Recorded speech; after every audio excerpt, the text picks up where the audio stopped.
What's up, guys? Back again with a very big review. This is an important one to me because this is one of my favorite boxes.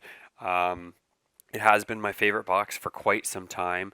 That said, it's got some really good competition right now. Some of the other reviews you may have seen of mine. I really like the AVOV box as well as the SmartView one. But going back to the basics, here's what we got for the Dreamlink T1. I'm going to show you the apps and stuff a little bit after. I'm just going to skip straight to the TV and the EPG where this box really kind of shines. The marketplace and the Android side of this box is rather basic compared to some of the other boxes. But like I said, where this shines is the actual TV interface, the IPTV interface itself. So this is the main, this actually runs, this main screen, the live TV and the videos on demand actually runs from basically from with an app called Dream Online. That's an app that's run when the box boots up. So basically, you got your basic settings. Settings in there is just where you've got obviously your Stalker supported server. Videos on demand live. So let's jump right into it and get live TV. So very quick. Obviously it's already connected to the server. Server connects as soon as the Dreamlink online app runs. So it's very quick changing stations. What I really looks like we've got the present stuff going on here on all the stations. But let's get into, sorry about that, let's get into the EPG. This box has got to be my favorite EPG. If you have a satellite receiver or anything like that, you're going to feel very at home with this. What I really like about it is that it shows what's playing on about, you know, five different stations at the same time, instead of you having to go and highlighting each station by itself like you do on most of the other boxes. If you wanted to scroll quickly, there is actually a list view here, and you can scroll through the stations extremely quickly to get to the area that you want. I've got it filtered right now just for English stations because that's all I've done. But depending on your server, you'll have internationals as well. One thing I really like, now you can't see the remote in my hand, but it has a couple buttons on it. I'm just going to go over the functionality of those. There's a button on the remote that says group. So if I select group, instantly I can sort by basically the different categories that the server offers. So I like not having to, being able to flip between those. I don't do it that often, but not having to go through menus to get to change languages and go through sort groups and stuff like that. It's great for older people, people that just, hate menus, not great with new tech in general. This really dumbs it down for them, is really great. Another button on the remote, obviously you've got your EPG button here, which brings you up to this. But here's a big one. There's two other buttons here. One's called live and one's called video on demand. So if I click videos on demand, it basically takes me directly over to all the movies that are on the server.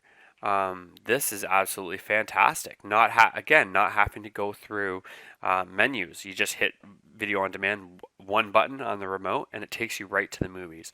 On the flip side, if you hit the live button, basically takes you directly back to live TV. That, in my opinion, it does not get easier than that. I didn't really go into details that much in some of the other reviews because they didn't stand out as being anything special when it came to switching between sort of sources, VOD to live. But this box does it so well, and it stands out above the crowd. So I just needed to kind of point that out. Really like that. Okay, so which brings me to time shifting. All this time using the T1, and I didn't even realize it supported time shifting until somebody on Reddit mentioned, said, yeah, it does. And I thought that was a Meg specific feature, but looks like I was wrong. So, and I don't know how I missed it, because I guess maybe because the Meg does it differently, so I thought there'd be a different way of accessing it. But basically anything that you see here that has the little red record, red play button beside it. Those are stations, so there are some stations, as you can see, there's a couple down here that don't have them. But the ones that do actually allow you to go back. So if you look at, right now it looks like it's just after 11 o'clock a.m. my time. So if I pick a station, so I'll just pick a random station. Oh, sorry, I changed stations. But I can, if I actually press left on the direction button, I can actually go back. So you can see I can go back to a show that's on at 10 a.m., 9 a.m., 7 a.m. So let's just pick a random show that aired. Here we go, time shifting. So I've basically gone back 2 hours watching an event or a TV show that otherwise tuning in this late in the morning I wouldn't be able to watch. So another great feature, I know the Mag has this. I don't believe the other boxes that I've reviewed have the time shift feature. This is a feature that has to be enabled with the server. So this is not going to be available with all providers, but it does seem to be available with the specific provider that I'm using right now. So I'm also not going to try to get into that. That's sort of, let's get into it a little bit more for this type of video. So basically, that's your basics for the TV, and I would have to say it's got to be one of my favorite boxes. So now, to check out the market, I guess, I'm just going to exit here and kind of go back to where we move one family in and one. Let me go back here. So this is your basic standard marketplace. As far as I know, as of right now, there's no way to side load apps. I haven't seen a route method for it or anything like that. What Dreamlink does have, though, is they have some forums where you can actually post apps that you'd like to see in there, and they've done a pretty good job of putting in apps that people request and including it into their marketplace. Sometimes it takes a couple days or something, but they've been pretty good that way. So I really like seeing active developers, so that's pretty exciting to see. Kodi obviously is here. I believe there used to be a couple versions of Kodi here. I only see one there, but I felt like there were some other ones before. I could be wrong. Maybe that's just the main one they have now. But so Kodi, obviously, you can add your own sources. Personally, for live TV, Kodi sucks.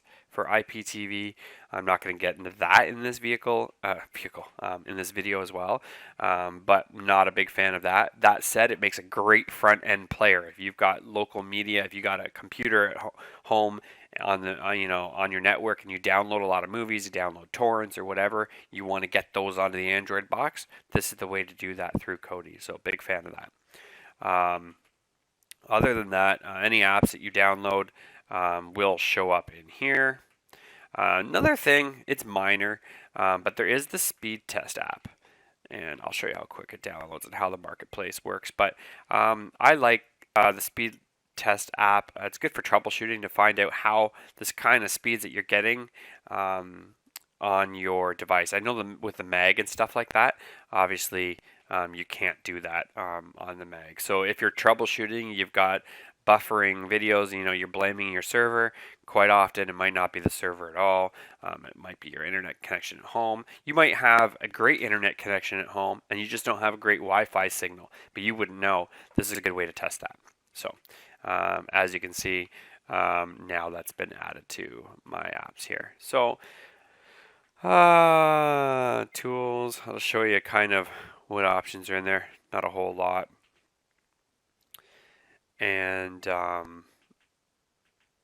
just your basic settings. So not a whole lot going on the Android side of things. Where this really shines, though, is the live TV. You can't go wrong. I'll also point out that you can save up to 5 servers in this. Some of the other boxes you could save more. I don't know why anybody would need more than 5.